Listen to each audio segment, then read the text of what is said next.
Hello बच्चों, सभी को नमस्कार। आज का हमारा लेक्चर सेंटर ऑफ मास और उसमें हम एक फॉर्मूला सॉल्व करेंगे जो कि हमारे लिए शॉर्ट ट्रिक की तरह काम करेगा। यानी कि शॉर्ट ट्रिक में हम उसका यूज कर सकते हैं। कैसे उसका यूज करते हैं हम, वही प्रॉब्लम आज के लेक्चर में हम करेंगे। तो पहले फॉर्मूला क्या है उसको देखेंगे, फिर उसके बाद में शॉर्ट ट्रिक में उसको कैसे अप्लाई किया जाता है जिससे हमारा टाइम बच जाए।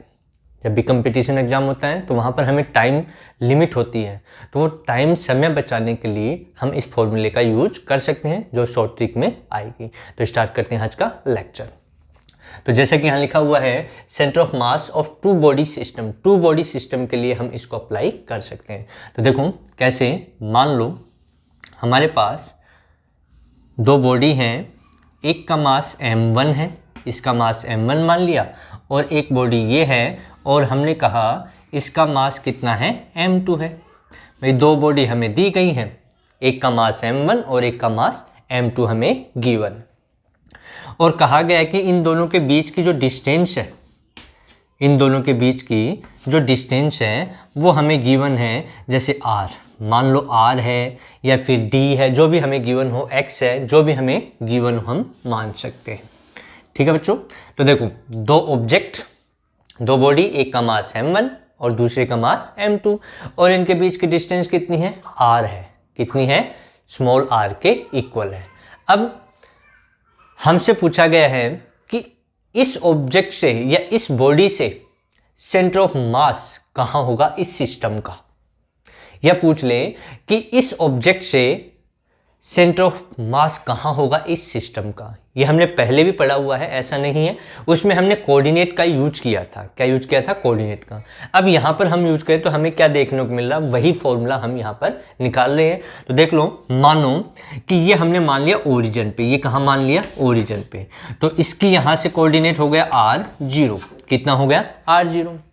तो यहां से हमें निकालना है कि इससे कहां सेंटर ऑफ मास आने वाला है, यानी कि इससे इस सिस्टम का सेंटर ऑफ मास कहां होगा, इस ऑब्जेक्ट से, इस बॉडी से।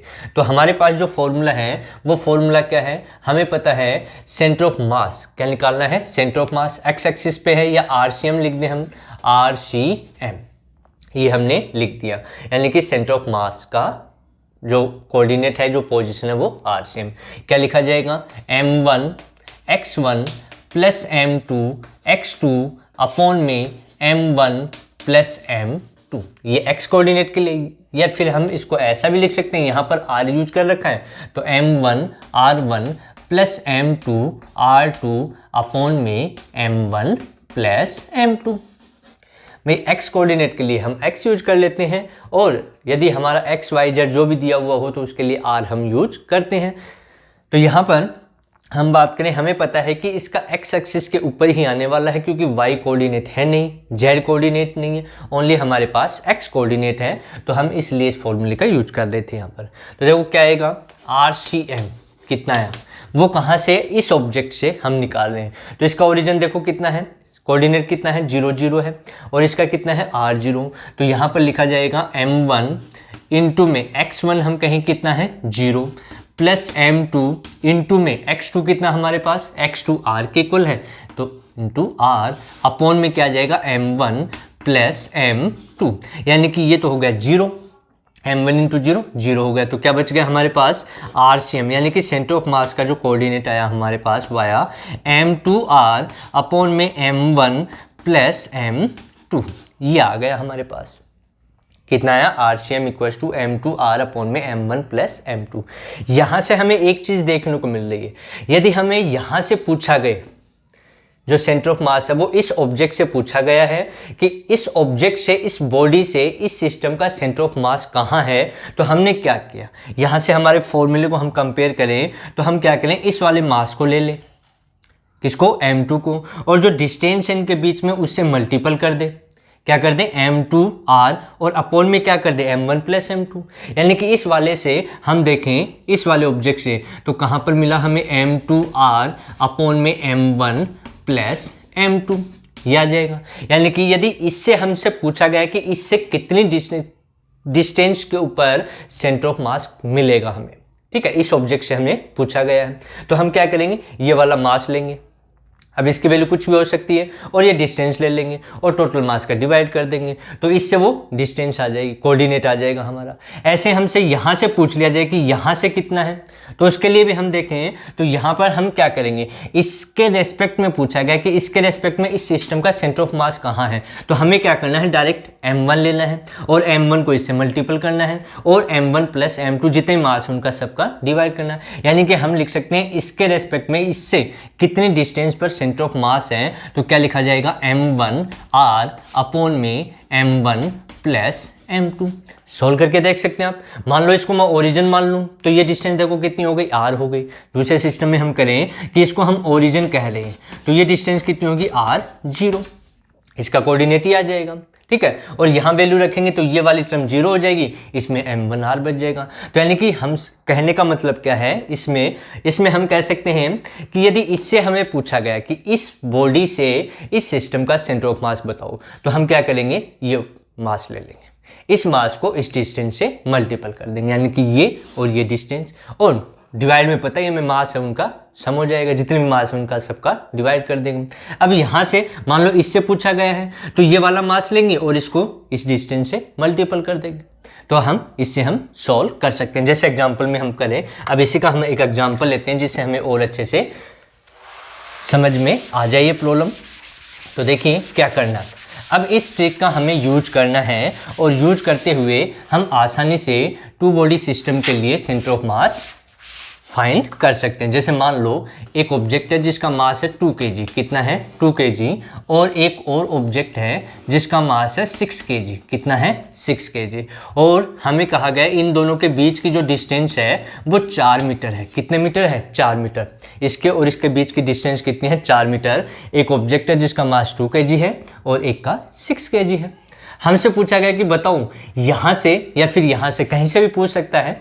हमें पूछा गया कि यहाँ से बताओ कि यहाँ से इस सिस्टम का सेंटर ऑफ मास कहाँ है। इस मास से इस दोनों सिस्टम, ये जो सिस्टम है टू बॉडी सिस्टम है, तो इसका सेंटर ऑफ मास कहीं लाई करेगा इस लाइन पे, ठीक है। हमसे पूछा गया कि इससे वो कितनी डिस्टेंस पे है, उसका कोऑर्डिनेट हमें बताना है। तो हम क्या करें, इससे पूछा गया है तो ये वाला ले लें, यानी कि RCM लिखा जा सकता है सेंटर ऑफ मास का कोऑर्डिनेट। इस मास को लिया 6 इंटू डिस्टेंस 4 अपॉन में टोटल मास कितना है 2 और ये कितना है 6, 2 + 6 यानी कितना होगा 24 अपॉन में 8 यानी कि 3 मीटर। तो यहाँ से कितने मीटर की डिस्टेंस पर 3 मीटर, यानी कि यहाँ कहीं, यानी कि ये डिस्टेंस जो होगी वो 3 मीटर के आसपास आ जाएगी। अब हमसे पूछा गया कि यहाँ से बताओ, तो यहाँ से निकालें तो हमारा रिजल्ट 1 मीटर आना चाहिए, क्योंकि 3 मीटर तो यहाँ से है। टोटल डिस्टेंस कितनी है 4 मीटर, तो यहाँ से 1 होना चाहिए। हम चेक कर लेते हैं कितना आएगा। यहाँ से हमसे पूछा गया तो इसको ले ले, 2 इंटू डिस्टेंस कितनी है 4 अपॉन में कितना, टोटल मास कितना है 2 + 6 यानी कि कितना होगा 8, 2 इंटू 4 8 हो गया और 2 + 6 8 यानी कि 1 मीटर। तो देखो 1 मीटर आ रहा है हमारा। तो ये एक शॉर्ट ट्रिक है, यानी कि हमें टू बॉडी सिस्टम दिया हुआ है तो इसके लिए हम क्या करेंगे, अब हमें कैलकुलेट करने की आवश्यकता नहीं है। यदि इसके रेस्पेक्ट में पूछा जाता है तो इस मास को ले लो, डिस्टेंस को मल्टीपल करके टोटल मास का डिवाइड कर दो। यदि यहाँ से पूछ रहा है तो इसको ले लो, डिस्टेंस का मल्टीपल को टोटल मास का डिवाइड कर दो। अब देखो इसमें एक ट्रिक और है, क्या है, मान लो कि जो सेंटर ऑफ मास इस सिस्टम का आया, क्या आया, इस सिस्टम का सेंटर ऑफ मास आया, मान लो यहाँ पर कहीं पर भी आया मान, ठीक है, और मैं कहूं कि यहां से ये जो डिस्टेंस है ये R1 है, यानी कि यहां से ये डिस्टेंस कितनी है R1 और यहां से ये डिस्टेंस कितनी है R2, यानी कि जो सेंटर ऑफ मास आया है इस सिस्टम का वो यहां पर कहीं आया है, लाई कर रहा है, हमने मान लिया, ठीक है। और हमने कहा कि यहां से डिस्टेंस कितनी है R1 और यहां से डिस्टेंस कितनी है R2 है। तो इस प्रॉब्लम को हम ऐसे लिख सकते हैं, यानी कि इसको हम ऐसे लिख सकते हैं m1 R1 = m2 R2। कैसे, ये डिस्टेंस हमने कही R1, इसको हमने R1 कहा और ये हमने क्या कहा R2 कहा। क्यों, क्योंकि कहा था कि यहां से सेंटर ऑफ मास बताओ, तो ये आया था इस सिस्टम का जिसको हमने क्या कह दिया R1, और इसके रेस्पेक्ट में बताया तो ये आया था जिसको हमने क्या कह दिया R2, ठीक है। यानी कि R1 हमारा किसके इक्वल है, R1 यहाँ पर हम ध्यान से देखें R1 इसके इक्वल है, तो हमारे पास R1 कितना है m2r अपॉन में m1 प्लस m2 और R2 कितना हमारे पास R2 इसके इक्वल है कितना है m1r अपॉन में m1 प्लस m2। अब R1 और R2 की वैल्यू यहाँ पुट करें तो दोनों वैल्यू इक्वल हो जाएंगी। देखते हैं यहाँ पर देखिए तो यहाँ पर R1 रखेंगे ये वैल्यू तो ये आएगा m1 m2 r अपॉन में m1 plus m2 equals to यहाँ से कितना आएगा m1 m2 r अपॉन में m1 प्लस m2 के इक्वल। तो देखो दोनों इक्वल आ रहा है। ठीक है, तो इस कहने का मतलब ये भी एक ट्रिक है। यदि हमें मान लो कि यहाँ से सेंटर ऑफ मास की डिस्टेंस गिवन है और यहाँ से पूछ ले तो हमें डायरेक्ट इस फॉर्मूले का यूज करना है। तो ये शॉर्ट ट्रिक थी जिससे हमें क्या करना, मान लो इसके रेस्पेक्ट में सेंटर ऑफ मास पूछा गया इस सिस्टम का तो इस मास को उठा लो, डिस्टेंस से मल्टीपल कर दो, टोटल मास का डिवाइड कर दो। यदि इसके रेस्पेक्ट में पूछा जाए तो इस मास को उठा लो और डिस्टेंस का मल्टीपल और टोटल मास का डिवाइड कर दो। इसके रेस्पेक्ट में कोऑर्डिनेट आ जाएगा, इसके रेस्पेक्ट में आ जाएगा सेंटर ऑफ मास का। तो इस प्रकार से हम शॉर्ट ट्रिक से भी कर सकते हैं। अब हमें कोऑर्डिनेट की आवश्यकता है, यानी कि कोऑर्डिनेट से सॉल्व करने का जो फॉर्मूला कहा था, जैसे एक्स निकालना हो तो m1 x1 plus m2 x2 upon में m1 प्लस m2 ये करने की आवश्यकता नहीं है, हम इससे भी सॉल्व इसको कर सकते हैं। ठीक है, अब और आगे बात करते हैं, एक क्वेश्चन और करते हैं, उसको इस मेथड से भी कर सकते हैं और दूसरा मेथड भी हम यूज कर सकते हैं। तो यहाँ तक आपको समझ में आया होगा अच्छे से। ये एक शॉर्ट ट्रिक थी जो कंपटीशन एग्जाम में हमारे काम आती है, लेकिन इसको जब यूज करना है तो पहले अच्छे से इसकी प्रैक्टिस कर ले, अदरवाइज गलती कर बैठ सकते हैं इसमें बच्चे। तो गलती न करें, अच्छे से समझें इसको, प्रॉब्लम को, एक दो प्रॉब्लम खुद से सॉल्व करें जिससे हमें अच्छे से समझ में आ जाए। ठीक है, ऐसा ही एक क्वेश्चन और ले सकते हैं हम। मान लो जैसे यहाँ पर एक मास है 3 kg और एक यहाँ हमने मान लिया, मान लो 4 kg। चलो 4 kg हम ले लेते हैं, ये सिस्टम हमें गिवन है और इनके बीच की डिस्टेंस हमने कहा कि इसके बीच की डिस्टेंस है वो है 6 मीटर। कितने मीटर है? 6 मीटर। तो हमसे पूछा गया कि बताओ इस सिस्टम इस बॉडी से जिसका मास कितना 4 kg, इस सिस्टम का सेंटर ऑफ मास कहाँ होगा। तो हमें क्या करना है, इससे पूछा गया है, इससे पूछा गया है ना, तो इस मास को ले लें और डिस्टेंस को मल्टीपल कर दें और टोटल मास का डिवाइड कर दें। तो RCM कितना आएगा इसका centre of mass, centre of mass आ जाएगा 3 × 6 अपॉन में टोटल मास 3 + 4, यानी कि कितना हो गया 18/7। तो यहाँ से सेंटर ऑफ मास कहाँ मिलेगा, हमें इतने मीटर की डिस्टेंस पर मिलेगा। यहाँ से पूछा जाए तो इसको उठा लो और इससे मल्टीपल कर दो, टोटल मास का डिवाइड कर दो। तो इस प्रकार से हम इसको सॉल्व कर सकते हैं। तो बिल्कुल सिंपल ट्रिक है, थोड़ा सा बस ध्यान रखना है यूज करते समय, गलती न करें। अब देखो एक क्वेश्चन और है जिसमें हमसे क्या पूछा गया है। कुछ सिस्टम ऐसे है, मान लो कि ये एक ऑब्जेक्ट है जिसका मास है m1। ये इंपॉर्टेंट क्वेश्चन है, वेरी इंपॉर्टेंट क्वेश्चन है, एग्जाम में पूछे जाते हैं ऐसे ही क्वेश्चन और पूछा भी गया है। और ये एक और ऑब्जेक्ट है जिसका मास है m2 और इनके बीच की डिस्टेंस हमें गिवन नहीं है। क्या गिवन नहीं है? बीच की डिस्टेंस हमें गिवन नहीं है। गिवन हो भी सकती है, नहीं भी है, कोई फर्क उसमें नहीं पड़ने वाला। ठीक है, और हमसे कहा गया है कि इस सिस्टम का सेंटर ऑफ मास यहाँ कहीं है। हमने मान लिया कि यहाँ कहीं है। ठीक है, मान लो पॉइंट O, कोई भी पॉइंट हम मान ले, O मान ले, A मान ले, जो भी। ठीक है, हमें इनके बीच की डिस्टेंस गिवन नहीं है। एक ऑब्जेक्ट ये है जिसका मास m1 है, एक ऑब्जेक्ट ये है जिसका मास m2 है और हमें कहा गया कि इसका सेंटर ऑफ मास यहाँ पर लाई कर रहा है। अब देखो क्वेश्चन क्या है, क्वेश्चन ये है कि यदि इस मास m2 को इधर इस डायरेक्शन में, यानी कि राइट साइड में, क्या राइट साइड में 2 मीटर, कितने मीटर, 2 मीटर डिस्प्लेस कर दिया, यानी कि इसको पकड़ के यहाँ इधर ले गए। कितनी डिस्टेंस? 2 मीटर की डिस्टेंस। तो पूछा ये गया कि इस मास को जो ये जो बॉडी है जिसका मास m1 है, इसको मैं किधर डिस्प्लेसमेंट दूं या डिस्प्लेस करूं, इधर डिस्प्लेस करूं या इधर डिस्प्लेस करूं, जिससे इसका जो सेंटर ऑफ मास है वो चेंज ना हो, रिमेन्स कांस्टेंट, यानी कि यहीं पर रहे, उसमें कोई चेंजेस ना हो जब मैं इसको इधर डिस्प्लेस कर रहा हूं। ठीक है, तो देखो इसको इधर डिस्प्लेस करेंगे तो सेंटर ऑफ मास इधर जाएगा, क्यों? क्योंकि इसके पास में होगा, क्योंकि ये वो ऑब्जेक्ट है। ऐसा भी कह सकते हैं कि यहां हमें दिया हुआ है तो इसका मतलब ये हुआ कि m2 इज ग्रेटर देन क्या है, m1। जिधर मास ज्यादा होगा उधर सेंटर मास आएगा। तो जैसे मैं इसको इधर लेके जाऊंगा तो सेंटर ऑफ मास है उसकी पोजीशन भी इधर जाएगी।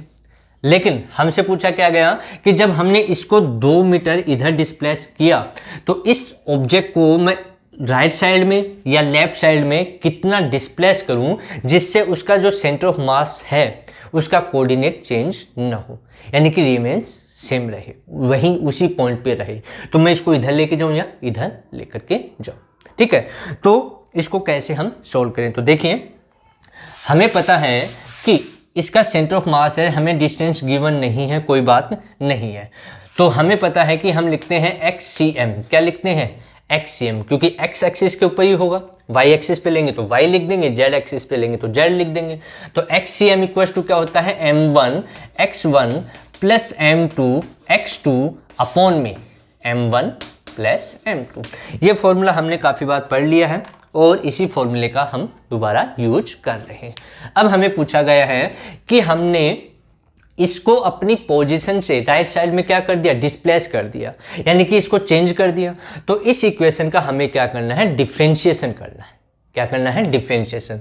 तो डिफरेंशिएशन करेंगे तो इसको लिखा जा सकता है डेल्टा XCM इक्वल्स टू, ये क्या बता रहा है, ये सेंटर ऑफ मास का जो कोऑर्डिनेट है उसमें चेंजेस बता रहा है। ऐसे ही m1 तो चेंज होगा नहीं, तो m1 इसको लिखा जा सकता है डेल्टा x1 प्लस m2 इसको लिखा जा सकता है डेल्टा x2 अपॉन में m1 प्लस m2। ये आ गया। ठीक है, और यहाँ पर मान लो 2 मीटर है या डिस्टेंस, हम कहें कि 2 मीटर से हम कर लेंगे, कोई दिक्कत नहीं, उसमें 2 मीटर वाला भी यूज आ जाएगा, फिर डिस्टेंस से भी बता दिया जाएगा आपको। तो यहाँ पर देखो हमसे क्या कहा गया, हमसे कहा गया कि इस ऑब्जेक्ट को हमने इधर राइट साइड में 2 मीटर क्या कर दिया, डिस्प्लेस कर दिया। ठीक है, यानी कि हमारे पास वैल्यू आ गई डेल्टा x2। कितना चेंज हुआ, 2 मीटर। कितना चेंज हुआ, 2 मीटर, पहली पोजीशन से बाद में फाइनल तक का ये हुआ।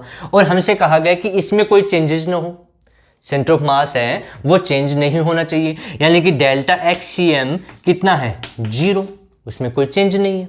और हमसे पूछा गया कि इसको किधर डिस्प्लेस करें, यानी कि डेल्टा x1 हमसे पूछा गया है। तो यहाँ से वैल्यू हम पुट करेंगे तो हमारा रिजल्ट आ जाएगा। तो यहाँ इसकी जगह तो मैं रख दूँ 0, क्योंकि सेंटर ऑफ मास को हमें चेंज नहीं करना। तो चेंज नहीं करेंगे तो इसमें चेंज कितना हुआ, 0। जब चेंज ही नहीं हुआ तो क्या लिखा जाएगा, 0, क्योंकि इसको चेंज नहीं करना। इनिशियल और फाइनल केस दोनों ही सेम है।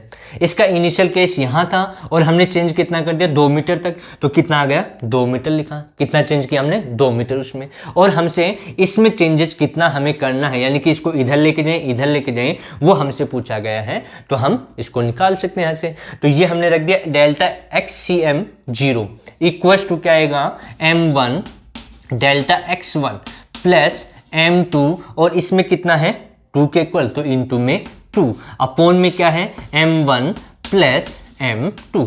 ये इधर मल्टीपल आएगा तो 0 हो जाएगा। तो हमारे पास बचा 0 equals to m1 delta x1 plus m2 into में 2।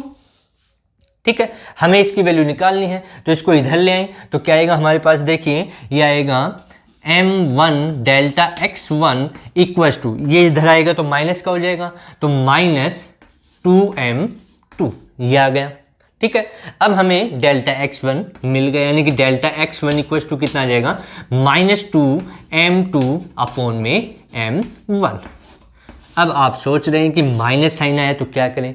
माइनस साइन का मतलब क्या है, यदि मैं इसको ओरिजिन कुछ भी कहूं तो माइनस का मतलब है इसको इधर हमें लेके आना पड़ेगा। क्या लेके आना पड़ेगा, इधर। यदि प्लस आता तो हमें उधर लेके जाना पड़ता है इसको। और क्यों?